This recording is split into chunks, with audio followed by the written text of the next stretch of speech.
এখন আমরা সুপ্রিমি PLD pattern trigger মেশিনের প্রোগ্রাম রিসেট করব। চলুন যাওয়া যাক। এন্টার।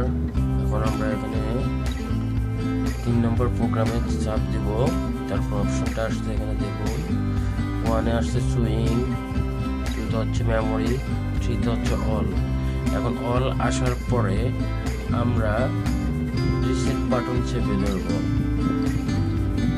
রিসেট বাটন চেপে ধরলে আওয়াজ করবে, তার মানে আমাদের মেশিন রিসেট হয়ে গেছে। এখন টেস্ট বাটন চেপে আমরা বের হয়ে যাব। এখন আমরা কিছু প্রোগ্রাম করতে হবে। প্রথমে আমরা প্রোগ্রাম করা লাগবে। রিসেট করার কারণে আমাদের সম্পূর্ণ প্রোগ্রাম ডিলিট হয়ে গেছে। এখন আমরা প্রোগ্রাম করব। প্রোগ্রামে যে এন্টার দেব, আবার এন্টার। এখন আমরা স্টিচ দেব 2.9, এন্টার। এখন আমরা হোম পজিশনে যাব, যেখানে যে আমার মেশিন স্টপ হবে।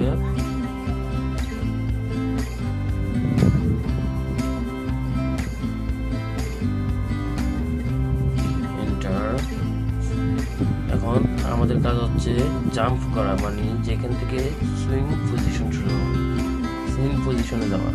জাম্প করে আমরা যেখান থেকে সেলাই শুরু করবো সেখানে যাব, সুইং স্টার্ট পজিশন।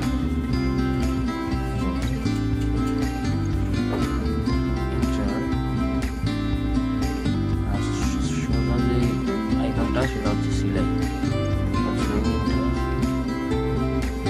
আমরা প্রোগ্রামটা করছি, আপনারা দেখুন।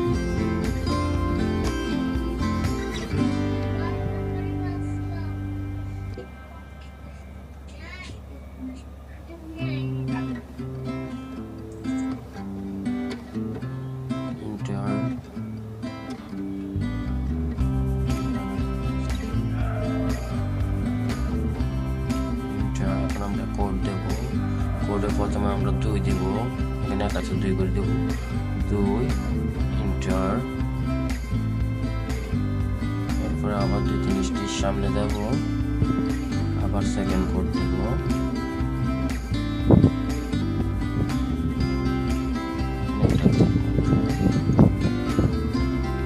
এন্টার, কোড, আবার 3 চিহ্নতে চাপ দেব। আমাদের এক কাছে এন্টার দিয়ে দিছি। এখন আমরা নেক্সটে যাব।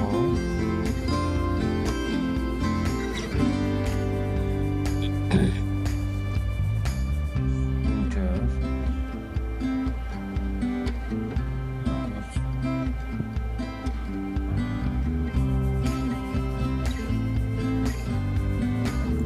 এন্টার।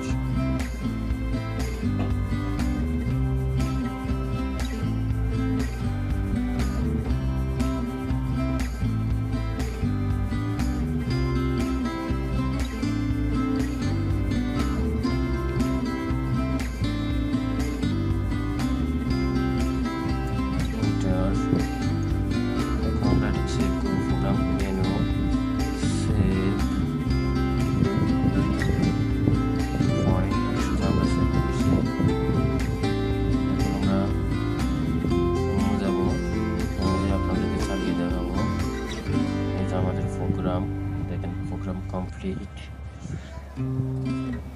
সো এখন মেশিনটা চালাই, আপনারা দেখুন। আমরা মেশিন রেডি করছি, দেখেন মেশিন রেডি। প্রোগ্রামটা করি। এই যে আমরা প্রোগ্রাম করছি, কিন্তু আমাদের এখানে একটা সমস্যা আছে, সেটা হচ্ছে স্লাইডার যেটা সেটা আসতেছে না। স্লাইডারটা অফ হয়ে গেছে প্রোগ্রাম রিসেট করার কারণে, যার কারণে এখন স্লাইডার এটা অপশন চালু করতে হবে। চলুন যাই, প্রোগ্রাম, টুলস, এন্টার, পাশে থাকা আইকনটা, তারপর 2 নম্বর সেটিং, অ্যাডভান্স মেমোরি সেটিংয়ে যাব আমরা। এন্টার। এখন আমরা 50 নম্বর প্রোগ্রামে যাব। এখানে আছে 3 আছে, এটাকে আমরা 13 করে দিতে হবে, 13।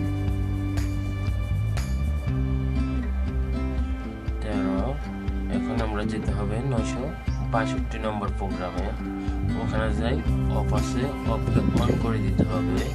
আপনারা দেখুন,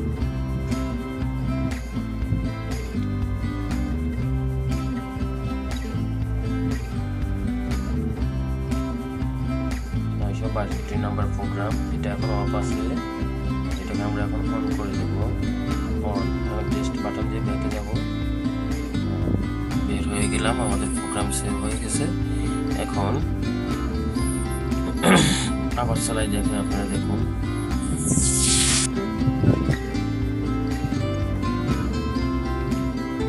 এখন আমাদের মেশিন চলতেছে, কিন্তু স্লাইডার আসছে, স্লাইডারটা আর যায় নাই। এতে হবে কি, আমাদের নিডলটা ভেঙে যাবে। আমাদের নিয়ম হচ্ছে এখানে থাকা অবস্থায় স্লাইডারটা চলে যেতে হবে, কিন্তু এখানে থাকা অবস্থায় স্লাইডারটা যায় নাই, ও এখানে থেকে গেছে, যার কারণে আমাদের মেশিনটা সম্পূর্ণ চললে নিডলটা ভেঙে যাবে, স্লাইডার বারটা ভেঙে যাবে। ওই জন্য আমাদেরকে কি করতে হবে, আরেকটা প্রোগ্রাম করতে হবে, যেহেতু স্লাইডার বারটা যায়। চলুন যাই, প্রোগ্রাম এন্টার, আবার এন্টার। দেখুন এই কলমের মতন একটা আইকন দেখা যাচ্ছে, সেখানে আমরা এন্টার দেব, এন্টার। এখন এই যে সুইং এর মতন একটা আইকন দেখা যাচ্ছে, জিগজ্যাগের মতন, ওখানে আমরা টাচ করে এন্টার করব, এন্টার। এখন দেখেন একদম প্রথম যে